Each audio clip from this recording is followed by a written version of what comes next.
I was more insecure about myself because I was thinking, oh, maybe I do something wrong, and this Mm. should be going way faster, I think. And so, of course, this was really tough, but I also say the science atmosphere in startups is like the F1 for startups.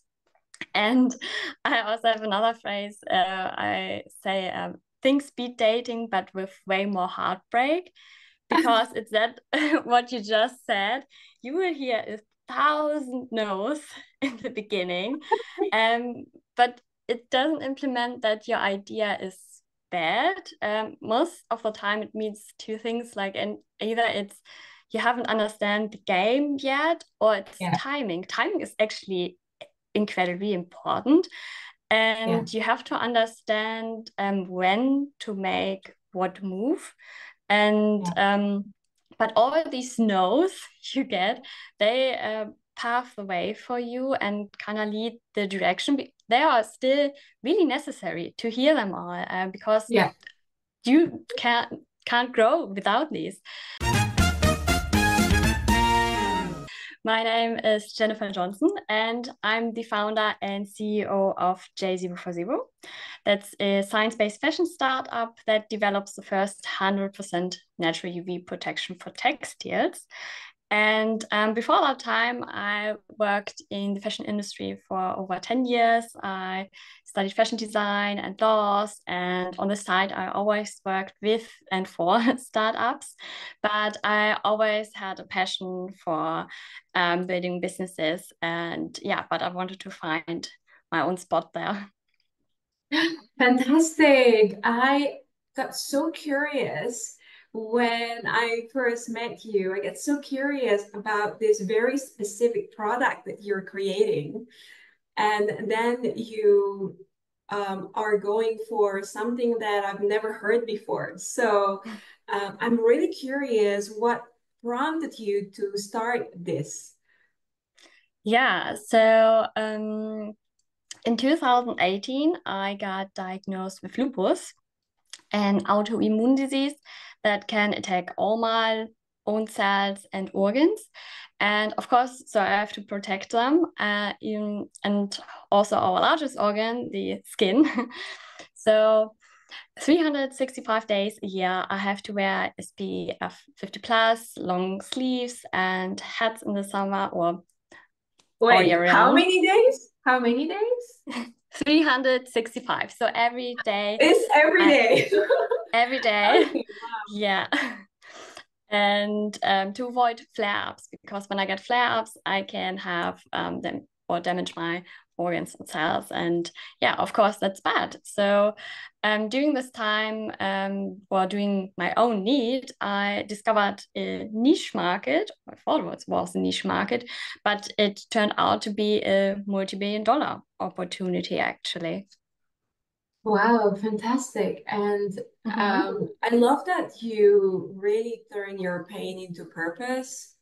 And I think it is not taken for granted that people um, are experiencing something really painful.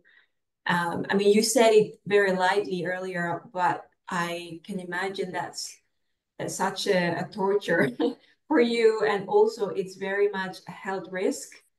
And so it's major thing that I think you want to create something out of it, and I really admire you for that because I think there are a lot more people who are not doing something about it, and that's fine too.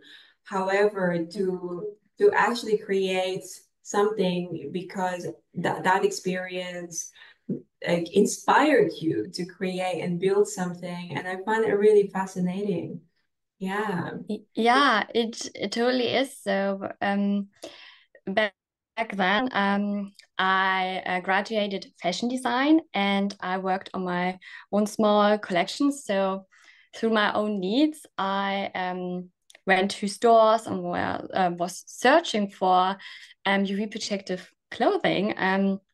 But I discovered that the market solutions are really limited. So you have like a basic shirt and hiking shorts with 8 pockets, not really fashionable in the first place, but also all these or the current solutions still need to rely on synthetic fibers or toxic chemicals to achieve any kind of sun protection. And for a health-related product, that didn't make any sense to me. And so I was really curious to change something in that field, because health-wise, I couldn't even wear them because my body would react to that.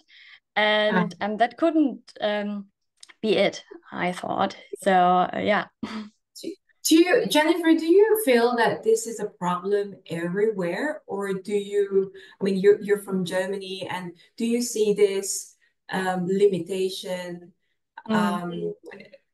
happens actually everywhere? It's just not something that people pay attention to? Yeah, so I would say people are way more aware of UV radiation right now, and they care more for their skin and their health, and they try their best to protect themselves. But I think most people think, why the heck do we even need UV protective clothing, right?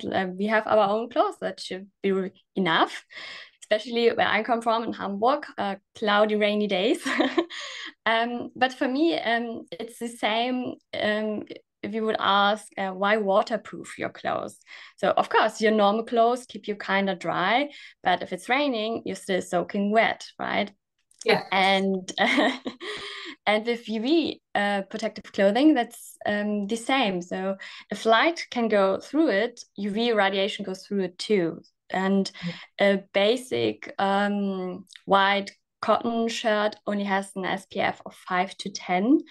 So a light skinned person like me can get sunburned on their covered skin only after half an hour.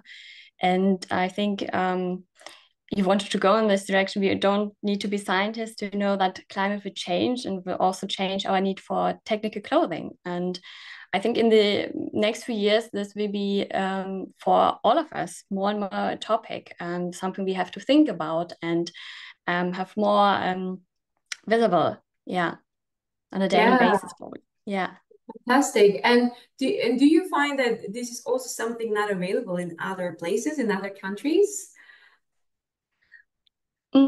Yeah, of course. So you mean my product Yes, itself? your product. Yeah. Yeah, of course. I mean, I had so many years researching and thinking about it and searching the right target group, of course, because when I started, I really was in my small little bubble. I was mostly thinking about other chronic diseases and medications or treatments that make you really sun sensitive. But I talked to more and more people and noticed that this isn't only interesting for them. We have a lot of people that would come to us for prevention ideas, like either it's East Asia with the beauty standard of the white skin, or mothers that want to protect their children but don't want to apply sunscreen every 2 hours and want something natural and sustainable, or people that come to us because they need to protect themselves because of heat or religious reasons.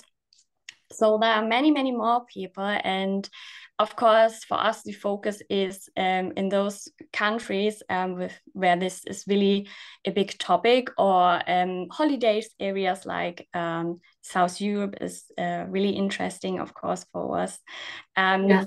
Because that's when people think about it. They're out on holiday and think, damn, this is so hot here.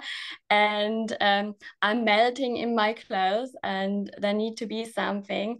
And then they go into shops and search for help or something that can support this, and also keep them cool. But competitors mostly focus on their presence in online shops rather than retailers and stores, like personal stores.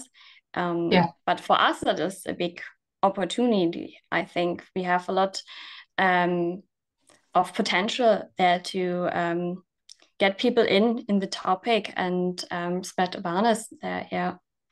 Yeah. I just love that you revolutionized this, creating this, can we say, first ever UV protection fashion for textiles. How cool is that? And let's not underestimate as well your journey, and tell us more about the risk. I know that you're creating this for also people who are not having autoimmune disease, Mm. but I think it's great for awareness as well to just share that. What are the risks for you if you are not protecting yourself with such thing? What would be the risk for people who actually have autoimmune disease? Yeah. So when I went outside, or before I even knew I had this, I loved tanning. And I Ah, wanted to have like tan skin, and I like in the sun for hours. yeah. And I always felt horrible after that. And I just thought everyone would feel that way. So when I'm out in the sun and I don't protect my skin, and um, most often what happens then is I get a flare up, and flare up is it activates my disease, and this can lead to damage, of course. And when it starts, I get fever, and I get a lot of pain in my whole body, and I can't even move like fingers or leg because it's so Wow. painful. And if it's really, really bad, you can get, of course, it can attack your organs, because the Mm. disease, lupus, is systematic. And so it not only attacks like my skin, it can go to every other organ I have. And so, for example, my head is really important. Your brain is in there. So Yeah. um, if I'm just out for a really, really short time, I make sure that I have my hat on at least, and applied something on my skin, Yeah. because yeah, of course, I don't want to have that. And it makes things really, really complicated. And with this disease, we don't have a lot of treatments specialized for it. So the treatments I get are mostly the same ones like people that get new organs or cancer. And of course, these are extremely strong, and Yeah. this itself is a really tough journey. And yeah, of course, I do everything to not get No, of in course. this position. And Yeah. yeah, that's what can happen. Yeah. Thank you so much for sharing that and spreading awareness. And so, the 040 is also for everyone, is how I understood. And so some people might be asking, I think you touch on that a little bit, but maybe you want to share more about your Mhm. products. If people say like, why UV protective clothes? They are wearing the regular clothes, and they are fine. And what would you say to them? Yeah, so like I said in a bit earlier, your normal clothes have just really low SPF, probably. It always depends on the fabric, how it's woven, of course. But most clothes aren't that strictly woven. So for example, I have that's an UV protective fabric. Not mine. What a typical one looks like. Of course, you guys probably cannot see it really right, but it's really stiff to the touch because it's really strictly woven. You can't see through it, but everything else, like really light ones, where you can see everything through it. Mm. If light goes through it, UV radiation goes through it, and everyone has their own personal SPF, and if you, of course, lay a bit of sunscreen on that, you can also protect yourself a while. But for some time, it still goes through your clothes. And a normal cotton shirt or like more summery clothes like line, they are really thin and you can see through them. So they can't protect you.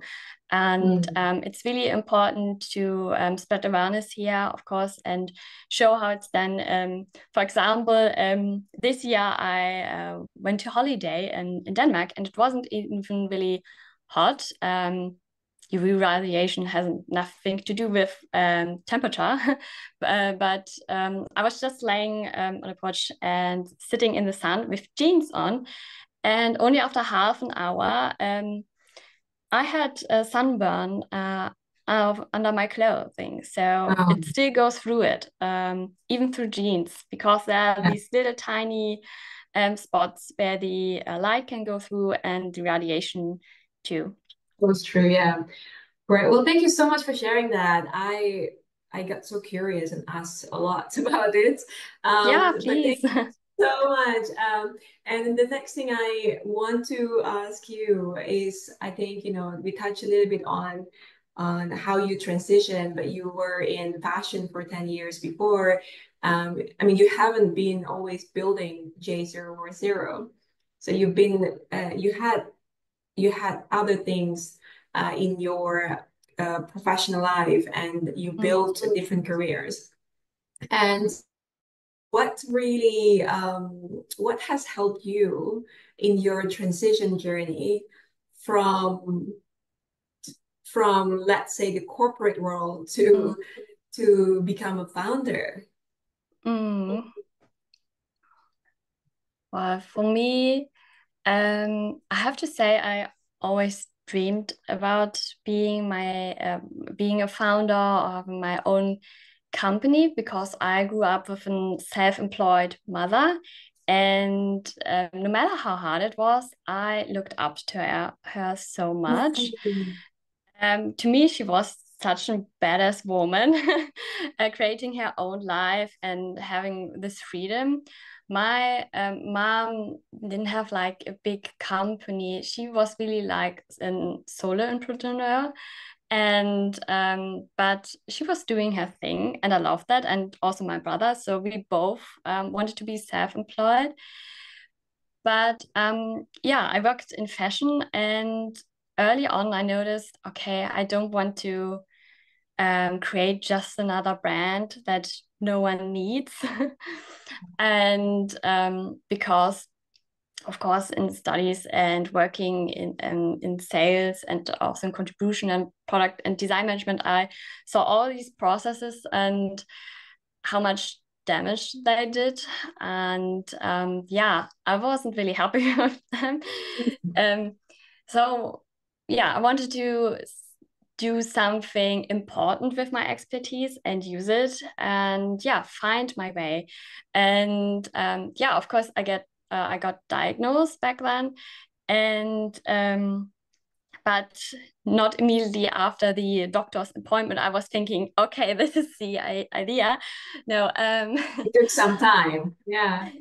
It took around a year actually, and I think my a professor of mine or something hold in a speech or gave a speech and talked about something not like UV protection, but more like how we can do something with metals and use that for protection. Or they talked about how what people wore to fights and stuff like that. And I don't know, something clicked in that moment for me. And I was thinking, okay, maybe that's my thing, and I have to go look more into this. And shortly after that, I noticed the limitations of the market solutions, and I was like, oh, damn, this isn't what I want to do. I want to use every cool fabric I want and every color I want, not just black, beige, and brown. And I want them to feel light on the skin and not heavy Yeah. because heavy is also not really great in summer, but also for people with chronic illnesses.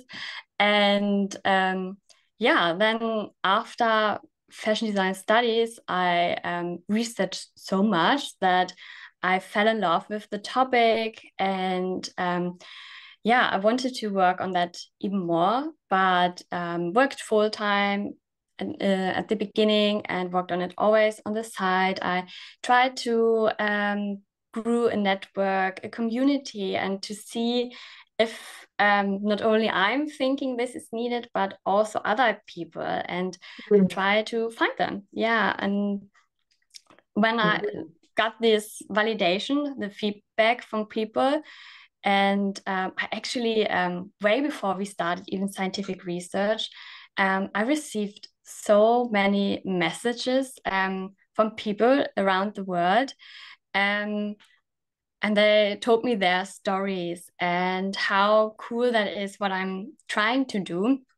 And they're all very rooting for me just for trying. And Yeah. at that point, I knew, okay, this is what I have to do. And all these Yeah. years we did the research, and I had, I mean, you know this, the waves are waving at some point Yeah. and you can go really low.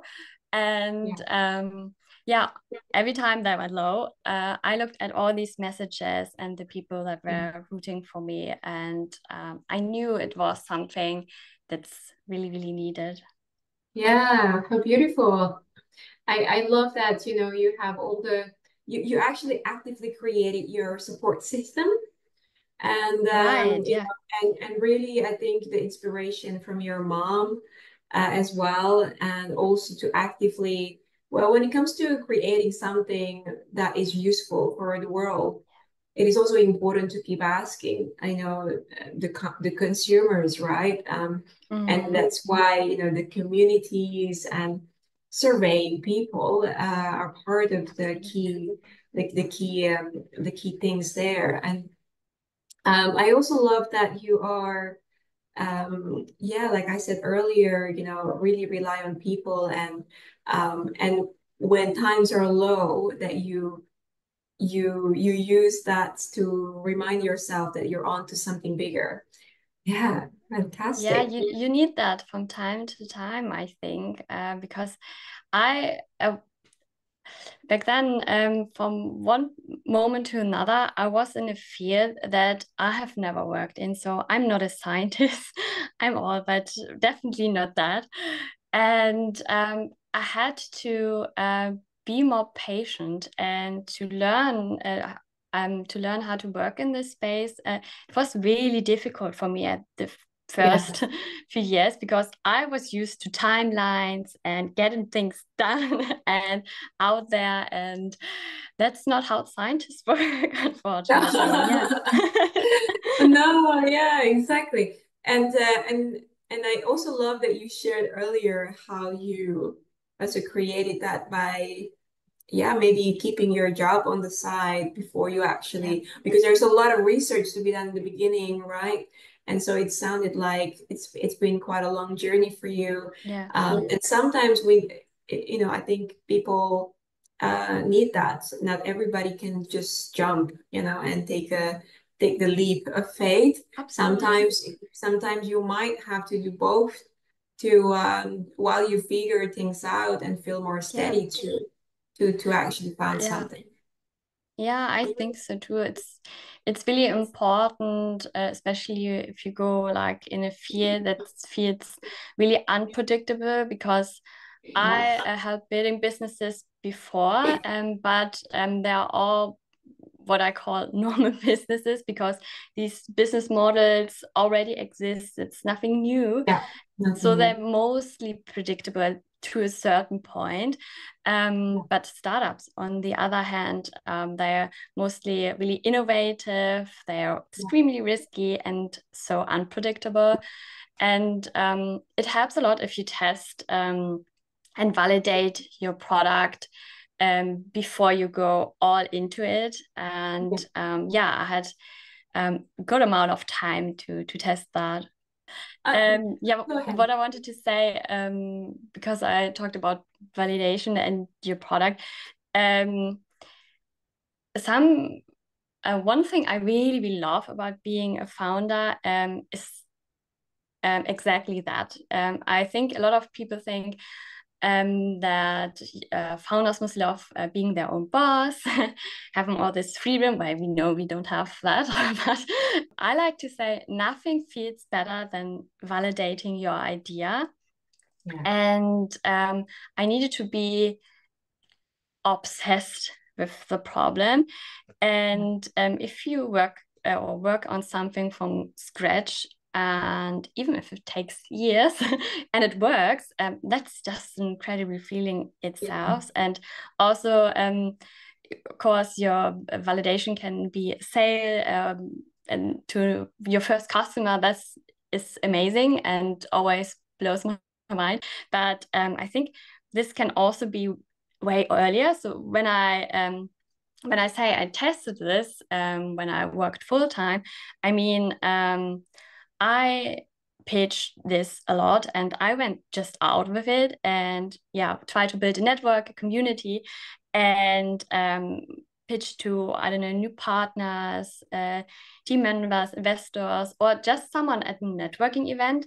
And you see the reaction of people, how they react to your idea. And this is also validation because you see if it's Yeah. on it or not, if they keep asking questions and they are really curious about it and want to connect and learn more about it. That's just amazing to me. And that was Must the be such an validation. amazing feeling. Yeah, I can Yeah, it imagine. is, right? Yeah. I love And that. I So think that's my favorite it thing. is yeah, and it's also important, right? It's a satisfying feeling. However, I think this is also what keeps the fire going in you because you Yeah. know that because you're so obsessed on the pain point and you're focused on Mm, the customers. You focus on finding a solution. I think that's very important because it's very yeah. much customer centric that you know that you're on something bigger and that is for the people out there, you know. And I think that's what keeps that that fire going, that purpose, if you want to call it that Yeah. way, right? So and so that's something that is going to be yeah you for you to play the long game. Yeah, I love it. Yeah. Yeah, of course, because I also have to say during this time, so we my first idea was in 2019 when I started my first collections after graduating, but was limited to the market solution. And yeah, of course, I knew, okay, I'm not a scientist, I need a partner. And we first started scientific research in 2021. So 2 years after my first idea. You have to let that sink in because I wasn't sitting around in these 2 years. I went to meetings, to networking events, to fairs, and talked to textile technologists and chemists, and they all basically laughed at me.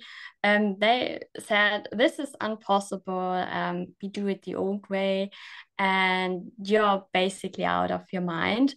And I'm happy that I didn't give up back then.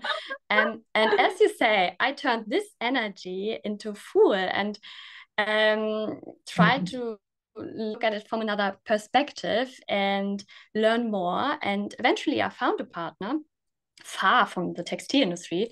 But for me, that was my first support and moved things forward. So, Yeah. yeah, endurance will be tested and is also incredibly needed. So, I really had tough times, but I always knew, yeah, this is I was something more going to important. I was going to ask you, like, what's the biggest challenge and the struggle you had? So it sounded like a lot of people, there were a lot of naysayers, people saying no Yeah. and telling you that you're crazy, your idea is crazy. What are other struggles or challenges that Boy, you? yeah, there are many. But I think this is so the biggest one is really the endurance. But I think because I was always personally attached to this, and I wasn't really ever thinking, oh, this is bad, I should give up. But I was more insecure about myself because I was thinking, oh, maybe I do something wrong, and this should be going way faster, I think. And so of course this was really tough, but I also say the science atmosphere in startups is like the F1 for startups. And I also have another phrase. I say things beat dating, but with way more heartbreak, because it's that what you just said. You will hear 1,000 no's in the beginning, but it doesn't implement that your idea is bad.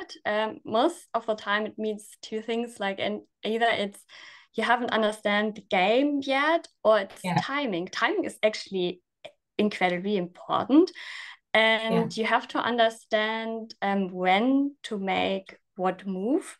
And but all these no's you get, they pave the way for you and kind of lead the direction. They are still really necessary to hear them all, because Yeah. you can't grow without these. Yeah. And the only thing you need at the end is one yes. So we will find. Yeah, you just need one yes. And I just Yeah. love that because I think I love when you said that, yeah, when they said no, that actually create the fuel in you to Yes. just kind of like find out more. Because I think what you said earlier, you just need to polish your what, and also the when, right? Mm. And then the more questions, the more no you get. It is actually just the process of getting clearer on the narrative, the message, right, on the product, Yeah. and that actually is part of the process to get the yes. So I love that Yeah. you're, yeah, I love that you're actually just even more passionate about finding, the better Yeah. message. I think I got that from my mother. she she's like that too. And yeah, I tried my best to be just a tiny bit like her. And yeah, as I said, I always knew this was more important Yeah. than the time and the money. And yeah, it's still Yeah. great that I got the validation at some point. Yeah. And was there a point where you wanted to give up, and what kept you going? um not really give up the whole product or the thing, the company. Um, but I would say there were probably times where I thought, well, when someone knocking on my door now and say, here are 5, 10 millions, take it and we do the rest, you live your life, then maybe there were times I would have said yes, but I would never thought I would stop the idea or the product itself. Yeah. Like I said, I more thought maybe there's something I have to do different or better. But with all the no's and the community you build, you learn more, and Yeah. it's a process, all that. And especially the idea in the beginning, I remember I thought I would have like a small little store with my own collections and I will sell them and I will be fine. But I had a mentor, I would say, in the early days, and he said that I have to scale this really different. Just think about it really, really different, because he said if you do it like that, the big companies will roll you over, and your store will be away in 1 year. And you have to think about different numbers and different markets. And back then I thought he was crazy, but I was like, how the hell should I do that?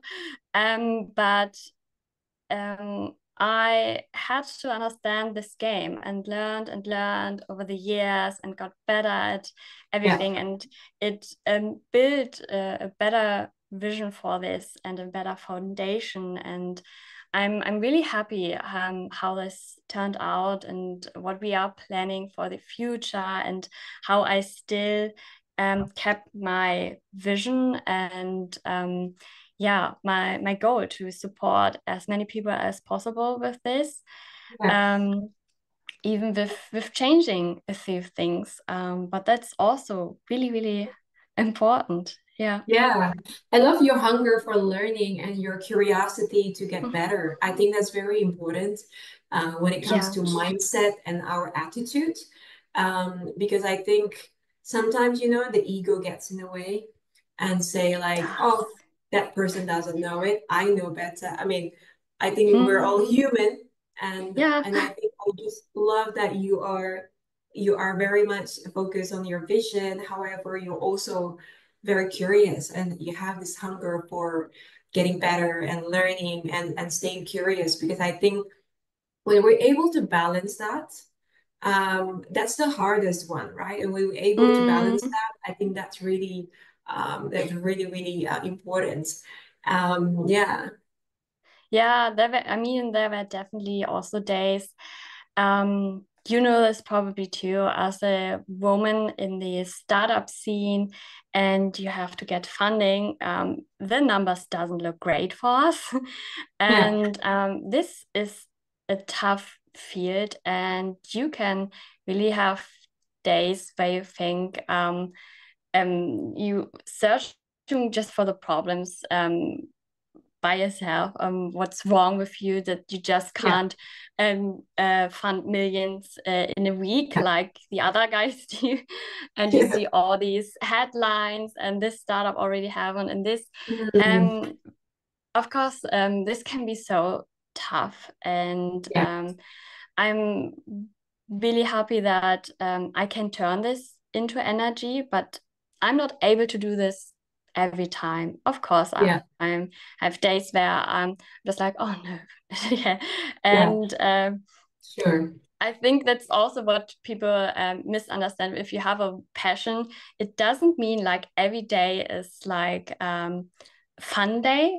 There's still tasks that you don't appreciate that much, Yeah, or where you struggle. But you struggle and you still do it, or you're scared and you still yeah, do it. And yeah. also for a woman with a chronic disease. I mean, I went to pitches and events or speaking events or panel talks where only half an hour before I was really, really feeling bad. And Mm, I was in pain or I was feeling like I had to throw up because of my medication. But I went through it because you have to prove yourself always doubled as much as a man in the room. mm, That's what I learned, and this can be tough. But mm, if you learn it and you have a great community and find yeah, people similar like you are, well, they don't even need to be similar because I think a diverse community is better because everyone has yeah, different thoughts about it. Yeah, but it's always an ongoing process. Not every day is full day for me. yeah, Um, exactly. but I'm really doing my best because I just love every second of it and every late night brainstorming session I have. Uh, and That's it. it's all worth it. Yeah. Yeah, I love it also that when you share that it's not all fun days, and I think that's just completely normal, right? And I Yeah. think what I took from that is also, you know, to have that self-compassion to ourselves and say like there are bad days, there are good days, and but remember on the purpose and the why, which is for you, Mm. is to help other people. That you're creating something innovative, right? You're focusing on their pain point, and and addressing an innovative solution. And I think that is what keeps you going. And yeah, when we have that self-compassion, we can get through anything. We realize there are good and bad days, and it's normal. Yeah. There will the good days will come again. And yeah, Yeah, because we made it through it at another day or another yeah, point. And if you exactly. can accept that and see how normal a no is, or Yeah. something doesn't work great, it will be easier if you go through that kind of headspace. Yeah, but it's also the way of building resilience. I cannot stress enough Mhm. how important that is when you build something, when you are a trailblazer, you're creating something new, that level of resilience. I think it speaks volume, the fact that you're here 5 years later, it must have been a lot of emotional roller coaster. So Yeah. yeah, fantastic. And my last question for you would be, what advice would you give to someone who is currently considering of really starting something, or perhaps considering a bold career change? Mm. Yeah. So I think I have probably a lot of tips for on the way, but if you're at a point in your life where you maybe don't know what kind of change that should be, do you want maybe to be self-employed and a founder, or you want to work in another area, or nothing will work, I don't know. Something that you can always work on and that will help you incredibly is building the community. And I think people hear this all the time, but I really have to say it again, because of course it's a must growth for companies. They are investors, they help you innovate, but they are also for you yourself. They are your business support, but also your personal support. And if you do it right, you have an awesome support system, no matter where life takes you and what decisions you will make. So I think this is something I would work on and maybe focus on to get in different conversations and get different thoughts in, and yeah, try to make it diverse. And maybe I also have a tip for starting here. What I personally do is I have a list of 15 of contacts, podcast channels, and just interesting touch points for my company, but also for me, for myself. And I spend 50 minutes every day reaching out to those connections. And I don't mean like cold emailing all these people, but it can be just small, like a comment somewhere, or just a nice message, like saying, I love what you do, keep doing that. Yeah, Or you find similar connections and you reach out to that person first, or you see where they're going, what events do they attend. Maybe that's something for me too. yeah. And these really moves things really fast. And all my partners and team members, investor contacts, everything starts here for me. And yeah, it was really, really important. Oh, wow. Yeah, it's what stands out for me is really the creating these genuine connections, and also declaring what you are wanting to change or create, to these Yeah. people as well, right? Because I think, I don't know if you experience the same. I know a lot of talented women, and I think the biggest challenge is that I don't hear much from them on what they want to change, or so they don't really feel, they're not really open to share what they're up to. And I think there is probably a bit of hesitance, Yeah. as women when we do so. It certainly was a big learning curve for me too, because sometimes maybe we feel, oh, maybe I shouldn't share this dream, or maybe I shouldn't ask for help, or maybe I shouldn't, And I think what I really learned is that what's the worst thing that can happen? If I ask and they say no, then it's okay, and Yeah. they will say yes later from other people who are willing to help. So I think this is something for me, it was also a big lesson. Yeah, I think it can be really scary to go out of it because I think sometimes we women think this sounds weak or like we don't have a plan. Yeah. But I can tell you all that the biggest CEOs and founders and leaders I met before presentations or pitching, they get scared too. There are also people that don't like to go to networking events and they get scared. Um, you can take someone with you to those events if they're scary at first and try to make it natural and authentic and see how the conversation goes and see if it really makes sense to drop your thoughts and ideas about changing something. But most people love to help. You would be surprised if you just ask or tell them and just tell them how curious you are and what interested you, and maybe they know someone that could help you. Exactly. And yeah, Yeah. Yeah, fantastic. Jennifer, it was such a joy to have you with me. Thank you so much. thank you so much. It was my pleasure. It's such a beautiful story to Thank hear. you. Um, where you started, what prompted you on the change, and I'm very excited for J040 and for you and the future to come. And keep us posted. Thank you. I appreciate that. All right, so see you next time. Thank you, everyone, Bye. those of you who joined, and I hope that you'll take away something very important for you.